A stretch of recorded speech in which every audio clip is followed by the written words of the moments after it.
Na verdade, alguém me perguntou esses dias assim, mano, onde é que foi a virada de chave na sua vida? E eu respondo o seguinte, eu não sei quando foi a virada de chave.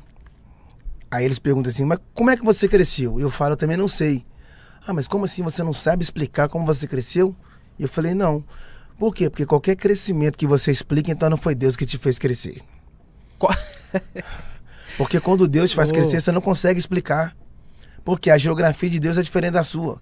E às vezes o lugar onde você quer crescer, Deus te diminui. E os lugares onde você diminui, Deus te faz crescer. Deus te faz crescer. Então assim, Paulo disse, eu plantei, Apolo regou, mas o crescimento quem dá em Deus. A partida da semente ser liberada é de um. A partir de regar a semente é do outro. Mas o papel de fazer crescer não é meu. É dele. E é engraçado, a semente tem que descer, a água tem que descer para a árvore subir. Então tem gente querendo subir, mas ainda não aprendeu a Descer. Porque é descendo que sobe. Toda subida, ela sempre vai ser oriunda de uma descida. É, ué. Por isso que Jesus encontrou com Zaqueu, que a gente acha que Zaqueu é uma pessoa, mas Zaqueu é um fruto. Jesus passou lá só para colher ele, que estava na árvore. Zaqueu está na árvore, Jesus passou para colher ele. É um fruto de salvação. Só que um Zaqueu não subiu para ver Jesus? Eu já peguei isso aqui e caramba, eu nunca tinha pensado. Ele Zaqueu tava na é um fruto. árvore. É uma árvore, é um fruto. E é lindo que Jesus não mandou ele cair. Jesus mandou ele descer. Descer. Porque se o fruto cai, ele racha. Toda queda te machuca. Toda queda te divide. Toda queda te racha no meio. Há uma ruptura. Então frutos podres caem, como Judas. Mas frutos maduros não, são colhidos. Jesus falou para Judas, então desce. Por que Jesus mandou Judas descer? Porque é melhor descer do que cair. Dependendo da queda, você não levanta, mas quando você desce, aí ele estende a mão e te coloca de pé. O Zaqueu foi um dos poucos homens, ou se não um homem, o único homem que conseguiu enxergar um rei de cima para baixo. Ninguém enxerga um rei de cima para baixo. Uau! Rei não. Todo mundo com o cheguinho do rei se curva. O Zaqueu teve a oportunidade de enxergar o rei de cima para baixo. Só que o privilégio maior foi de Jesus enxergar Zaqueu de dentro para fora. Aí Jesus falou, Zaqueu, bora lá para sua casa. Por quê? Para ver Jesus ele teve que subir. Sim. Mas para receber de Jesus Teve que descer. teve que descer. Talvez as pessoas aprenderam só a subir, só não aprenderam a... Então a escola que te ensina a subir, mas que não te ensina a descer, é uma escola de plataforma de vaidade. Você, pegando esse ponto de vista que você falou, então você acredita que é melhor você aprender descendo do que aprender caindo? Sim. Por quê? A dor da queda é muito traumatizada do que a dor da descida. Porque quando você desce com um propósito. Yes. Mas quando você cai por uma proposta. A proposta te faz cair, mas o propósito te faz descer.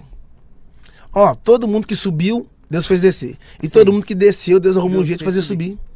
Entende? Só que as pessoas nunca vão aprender a subir sem antes serem ensinadas a descer. E descer é uma escola. Porque Jesus não estava no céu. Sim. Ele era filho. E ele foi enviado para a terra. Ele não caiu. Ele desceu. Ele desceu. Agora Satanás não desceu. Satanás caiu. Então a igreja não segue o que caiu. Yes. A igreja segue o que desceu.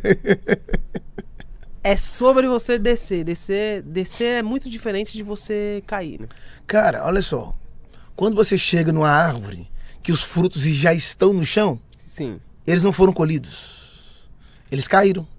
E você nunca vai encontrar um fruto daquele inteiro. Quando o Fruto que cai, você não... Exatamente. Você Ou, nunca- ou ele não está inteiro, ou ele está rachado, falta uma parte. Porque ele simplesmente caiu. Caiu. E a Bíblia diz que aquele que está de pé, Cuides para que não caia. então, Deus sempre avisa antes. Yes. Porque a vigilância é o escudo da queda. A vigilância é o escudo da queda. Você pode ser bom de oração, mas se você for mal de vigilância, você corre um sério risco. Yes. E todos nós estamos sujeitos à queda. Só que a questão não é saber quantas vezes você caiu. A questão é saber se você está disponível para se erguer. Uou. Talvez eu estou falando para alguém aqui agora, que já caiu várias vezes, falar, meu negócio é ficar no chão. Se você aprendeu, se você encontrou o tapete que te escorregou, você precisa encontrar a escada que te eleva. Porque a Bíblia diz que o justo pode cair até 7 vezes, mas de todas elas o Senhor o coloca de pé. Quer uma prova? O Pedro, quando andou sobre as águas, lembra? Lembro. A Bíblia diz que ele teve medo. Você sabe que as pessoas têm medo de falar, medo de posicionar, medo de vestir, medo de aparecer. Só que elas não sabem que o medo é uma prisão invisível. É uma prisão silenciosa. Porque o medo não prende o seu corpo, ele prende a sua mente. E uma vez que você tem medo, as pessoas não sabem, mas o medo é a poluição da fé. O medo é a poluição da fé. Porque o medo faz você andar para trás e a fé faz você andar para frente. Yes. Quem tem muito medo tem pouca fé. Agora, quem tem fé não pode ter medo. Porque o medo e a fé não podem caminhar juntos. A palavra medo, de trás para frente, é dome. Medo, dome. Ou você domina o medo, Ou ele te domina. ou ele te domina. Ou você governa ele, ou ele vai te governar. O Pedro andando sobre as águas, e o texto diz assim, ó, e sentindo os ventos fortes teve medo. O texto diz que ele começou a afundar. Por que ele começou a afundar? Isso é muito forte. Vai falar? Por que ele começou a afundar? Por quê? Porque quando a ausência de fé é o espaço para o medo.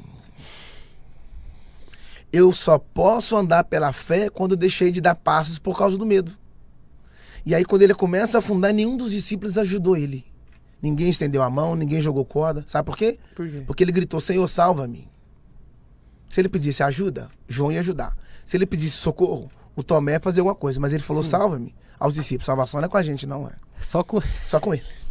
Só que aqui tem um detalhe. É que a gente fala que o Pedro afundou, só que a gente esquece de falar quantos passos ele deu até a queda. Beleza, ele afundou. Ele começou a ir para o fundo. Mas e quantos passos ele deu até começar a afundar? Ah, beleza, ele teve um deslize, mas e quantas almas ele ganhou?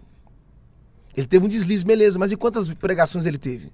Então quer dizer que tudo que ele fez de bom foi apagado?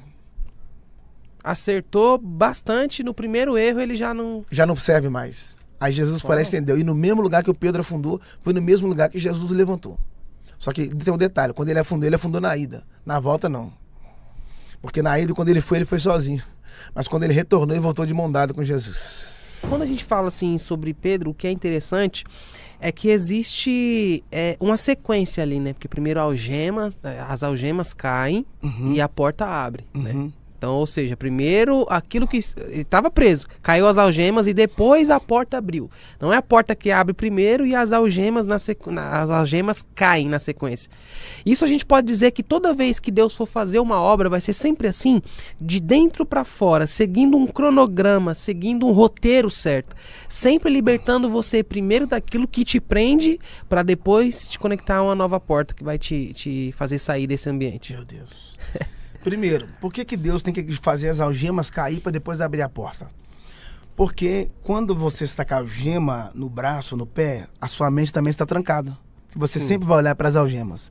Então Deus nunca vai abrir uma porta antes de abrir a sua mente. Primeiro ele abre a sua mente, depois ele vai abrir a porta. E aí, engraçado é que eu não posso falar de libertação de portas sem antes falar de libertação de algemas. Ele não estava do lado de dois caras, Sim. mas estava dormindo. E às vezes você vai ter que dormir com certas coisas. Só que tem um detalhe. Os caras que estavam algemados com ele estavam no mesmo propósito? Não. Uau. Era o guarda prendendo e o Pedro querendo ser livre. E às vezes você pode estar dormindo do lado de alguém Que não está no mesmo que está na mesma cama, mas não está no mesmo propósito. E aí é onde mora o perigo. Meu, você está algemado, uai. Quando você dorme com alguém que não está no mesmo propósito, isso significa que você está algemado. Quando o anjo tocou nele, que ele levantou, sabe o que o anjo falou para ele? Me segue. Duas coisas acontecem aqui. Primeiro, eu estou te separando daqueles que te prendem. Eu não estou te excluindo, eu estou te separando. Às vezes algumas pessoas saem do nosso hall de amizade e a gente acha assim, estou só. Aonde você está enxergando exclusão, Deus está enxergando separação.